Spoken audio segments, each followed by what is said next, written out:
December 7th, 1941, a date which will live in infamy. Yes, I was in Bradford, Pennsylvania. Mm-hmm. I was in Bradford, it was Saturday night. This was Sunday morning, right? Right, Sunday morning. Yeah.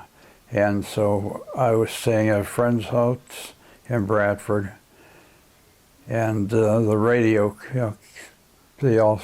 everybody was listening to the radio in the place.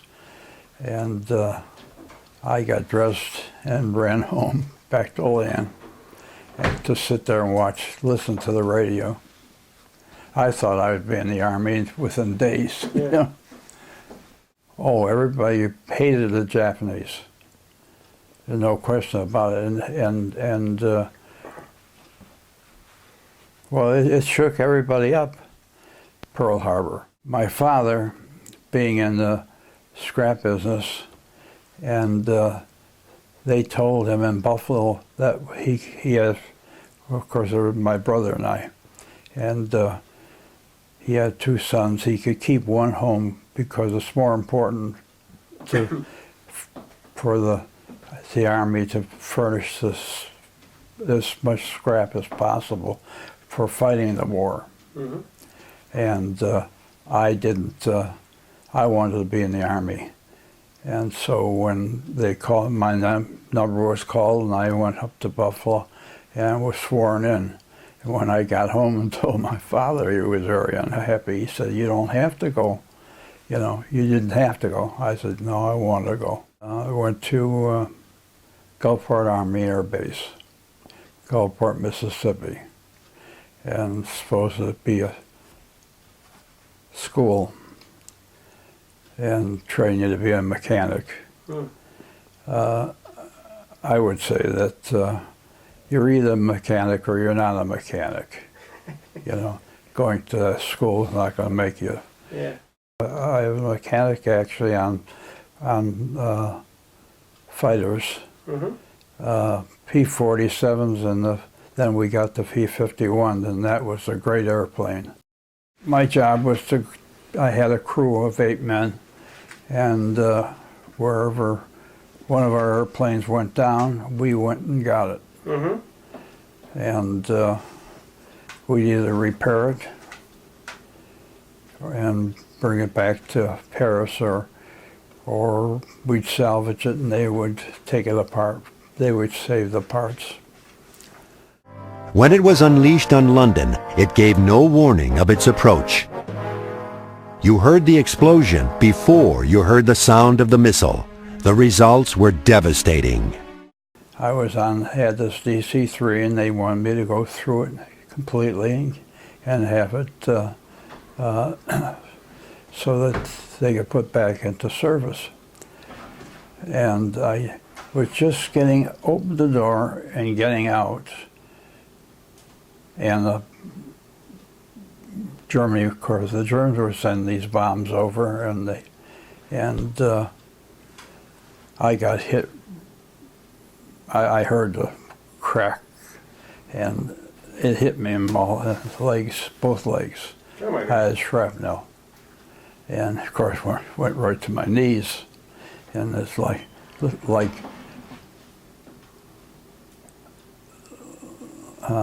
oil wells, almost. The blood came from inside, not from outside. Mm-hmm. From inside, and these little pieces of steel would come to the surface, and it would turn like a red. And I went on sick call, you know, and they took out most of them, but they healed over because they were so small. So I had 8 or 9 of them left when I got back to the States after I was discharged. And Dr. Schaefer, whenever one would pop up, I'd go to see him, and he would take it out. And his nurses wrote 2 nurses wrote letters telling the story about my coming in there and having Dr. Schaefer take the pieces of shrapnel out of my legs. here in the States. This was months later. But you recovered? And I recovered, no, but it has affected my walking and my legs through the years. yeah. It's gotten worse and worse and worse, and I blame it on, of course, on the shrapnel. On the 5th of June, 1944, I was released to go back to work. And so I went to the hangar, and a P-51, it was late in the afternoon. It was, well, okay, evening. It was probably dark by then, I guess. And this 51 came back in, and the pilot walked in and said, "Oh, I saw the most wonderful thing I've ever seen in my life." And that was on the 5th of June. He says, "I can't tell you what it is, but tomorrow you'll know." Wow. And the next day, of course, Eisenhower was on the radios telling the story of the invasion of Normandy. That was the 6th of June. So this guy gave you a little heads up. Yeah, I would say so. We didn't know what it was. Yeah. You know, we sure didn't even dream that it was an invasion. D+5 and D+9, I know, we landed at Omaha Beach. Mm-hmm. We took supplies in, and we picked up wounded, and there were nurses, and there was on the plane with us. And we weren't there more than 5-6 minutes. I mean, they moved fast, and it was the major that was flying the airplane, and he kept things going. And of course, and I'm trying to think of his name. He became a colonel after, Mm-hmm. a few months later. He kept going up in rank, but he was the first one to fly over there with me. Or I flew over with him, rather. So with the wounded themselves, where would you fly back to? England? We flew back to England, yes. Back, I think, to Chelmsford. Chelmsford Army Air Base. But there was also ambulances just as through in the southern part of England. There was an airstrip. And I remember, I'm thinking now, I remember ambulances, and they were taking the wounded out of our plane, and where they went, I don't know. Yeah.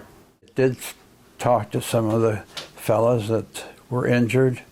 It was I remember, I'm getting mixed up now. I remember I was there when they brought in a B-17 that had been hit bad, and he just landed there. Right. And the guys were getting off, and the medics were taking him, putting him on ambulances and taking him out. And I asked him how things were, and he says, "Well, I'll tell you, I remember this very vividly." He was crying. He said, "I will never fly again." They were scared to death. Right. I mean, when you get shot down,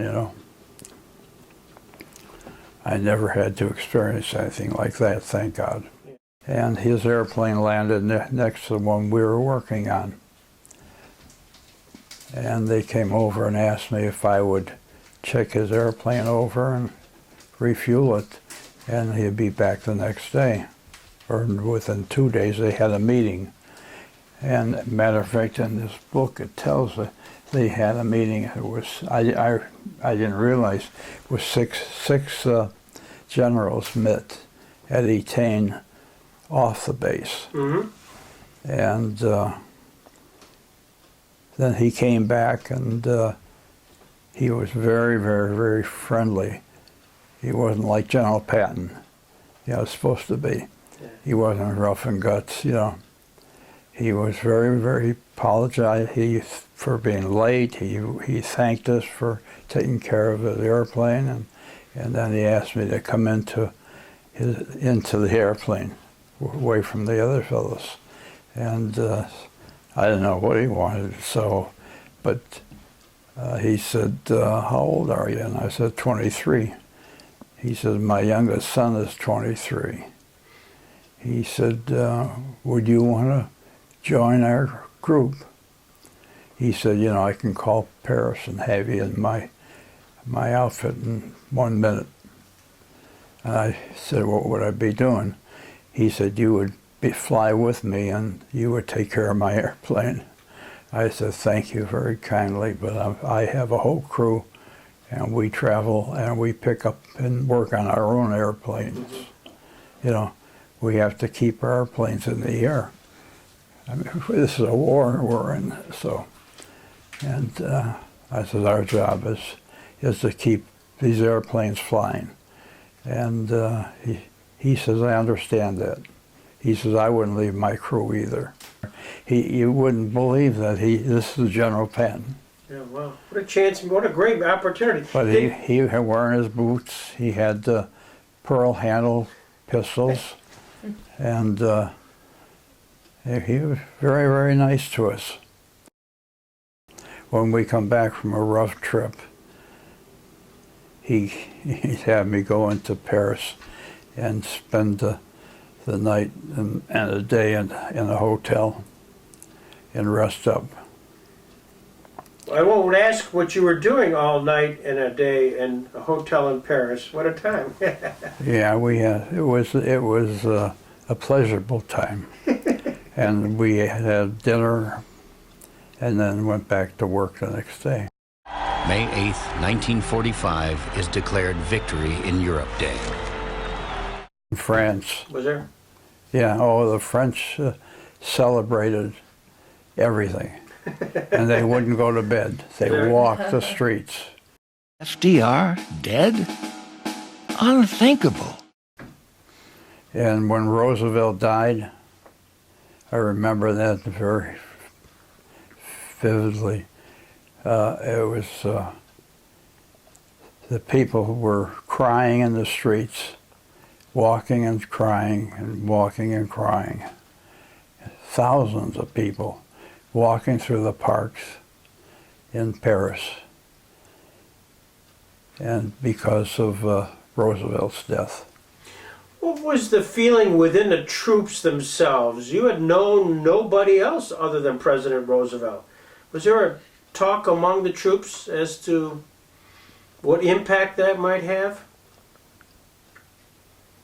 No, not really. News article in the Olean Times-Herald, June 3rd, 2014. 2 days after the war in Europe ended, I was in Nice, France. Right. I was walking around and tapped a fella on the shoulder. He was in uniform, so I asked him what outfit he belonged to.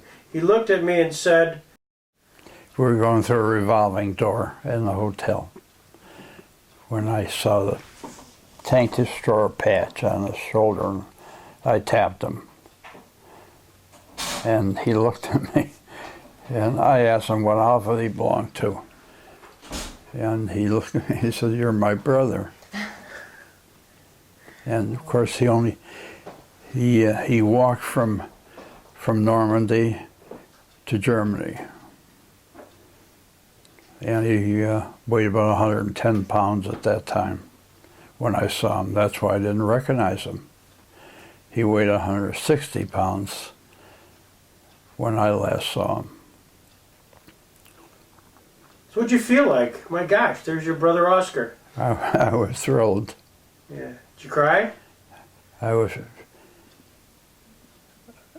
We may have, yeah. Yeah. Wow. We were so glad to see each other,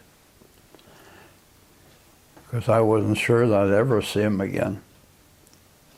How long had it been since you last saw him? 3 years. Wow. Here, returned to the United States on December 20th, 1945, having completed 3 years, 2 months, and 15 days of active duty, of which 2 years, 3 months, and 16 days were spent overseas. Do you remember when you finally got home to Olean and you saw your mom and dad for the first time? Yes, my father picked me up at the railroad station, the Erie Railroad in Olean, at 11 o'clock at night. Yes, I remember that. And I also remember that he said, well, you're back home. He said, we'll go to work tomorrow. And at 7 o'clock in the morning, he said, it's time to get up, let's go. Nice. You didn't get a day off. I didn't get it. I did. Now, what'd your mothers think of when you walked in the door? Oh, she cried. Yeah. Well, I didn't talk about it for probably 60 years, until one day when my grandchildren started asking me questions. And that's when some of these papers start coming out, and I got a lot of paperwork, and I started getting it out and showing it to them. And of course, these things all came up. The French medal. Right. It's written up in the... And that's a great honor. That's a great honor. Yep. They had battles and campaigns: Ardennes, Central Europe, Northern France, Rhineland,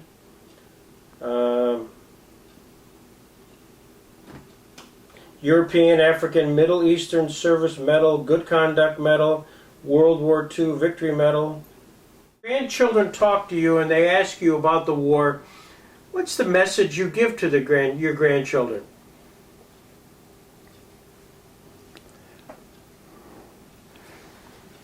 Well, I was very happy to have served.